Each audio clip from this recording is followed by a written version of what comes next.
Аз за трети път май съм с теб, Нелка, нали? За трети път, да. И толкова много хора тук не съм виждала. Така че аплодисменти за вас, че успяхте да се съберете във ваканционно време.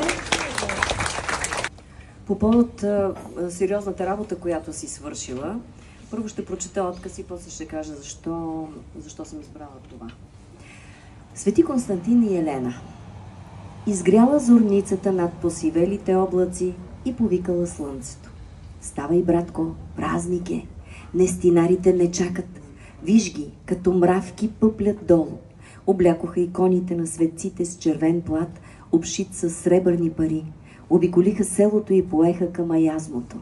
Оставиха колаците, пари, дарове. Напълниха стомните с вода и здравец. 12 волски коли натовариха с дърва от бял дъб и ги запалиха на поляната. Цял ден ще горят, докато станат на жар. Огнените езици ще се вият до небето, а димът ще крие падината. Цял ден ще удря тъпанът. Мъже и жени ще се молят в конака. Конак, храм на нестинарите. Ще вдишват тъмянов дим, че като тръгнат по огъня, да го прихванат, душите им до Господа да стигнат. Да стигнат, че да пророкуват за добро и за бъдно. При вечер, когато догорели дърветата и нестинарите разпръснали въглените, дошли хората от селото. Запели гайдата и свещения тъпан. С първата песен всички тръгнали към жаравата. С втората песен нестинарите влезли в нея и затанцували. Напред, назад, на кръст. Водил ги Яни, баш нестинарят, с бяла риза облечен, с червен пояс на кръста. Червен като огнището, по което стъпвали босите му крака. Червен като лицето му. В едната ръка носил кандило, в другата фенер.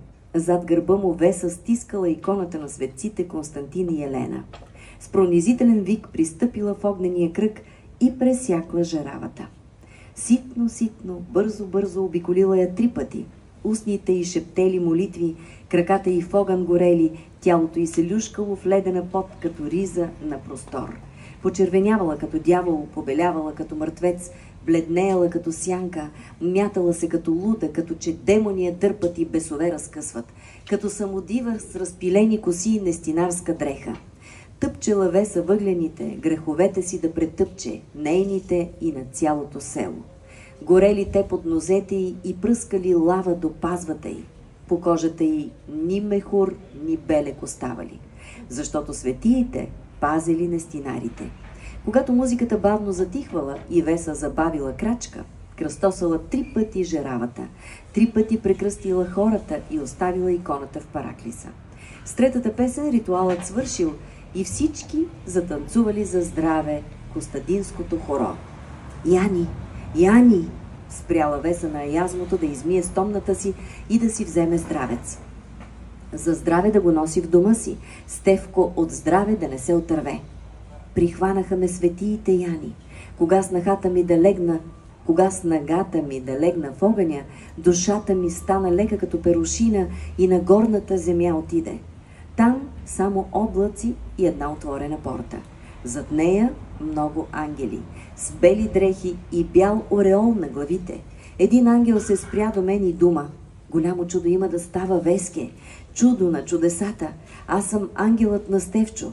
Стевчо е спасен. Стевчо учен ще става. Илачи ще прави. Илачи – народна дума за лекарства, церове, билки и отвари. Стевчо е спасен. Вярваш ли ми, Ани?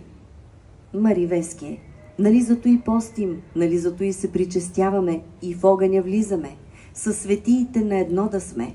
Мен пък сам архангел ме хвана за ръката и ме поведе през моста над реката и сочи скалата отгоре и: ще качиш мъжете на оная бърчина, ще копаете под сами зъбера. 12 ручия ще тръгнат към водата, 12 болести ще лекуват. Изтляла жаравата, изтинали въглените и върнали черния си цвят. Черникава нощта затворила капаците в нестинарските къщи. Само в дома на Веса светела свеща пред иконата на Богородица. Само тя и димът в падината ще ли да помнят паметната нощ на светците. прочетох едната ти книга за Storytel, надявам се другите също да дойдат при мен. Абсолютно случайно обаждат ти се от Storytel и казват: ако нямате нищо, те не знаят, че ние се познаваме. Ако нямате нищо против Гергана Стоянова да прочете вашата книга, и тя казва: и викам: Нелка, браво, че си ме пожелала, толкова много исках. И тя каза: не, аз нямах право като автор, който дава първа книга и като подписам договор, нямах право да избирам. Така че то беше абсолютен късмет. Не е късмет. Това са събитията, които се създават около магията на творчеството.